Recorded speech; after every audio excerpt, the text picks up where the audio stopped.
Assalamu alaikum warahmatullahi wabarakatuh. Mu bes Ali development and development sis.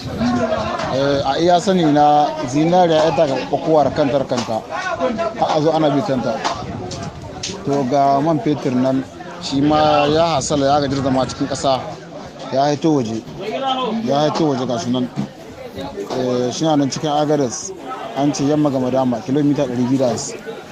To gaba dai Allah ya taimaka. Allah shi ba mu shugabanni masu tsare mu dukiyar mu. Hakika Nijar akwai arziki saboda kun ga yadda fetur yake buga a cikin Sahara, to ku ci gaba da bibiyan mu a cikin wannan channel. Assalamu alaikum warahmatullahi wabarakatuh. Mu bes Ali development and development sis. A iya sani na zinariya ita ga kokowa kantar kanta. A zo ana bitanta. To ga man fetur nan shi ma ya hasala ya gaji zama cikin kasa. Ya haito waje ga sunan.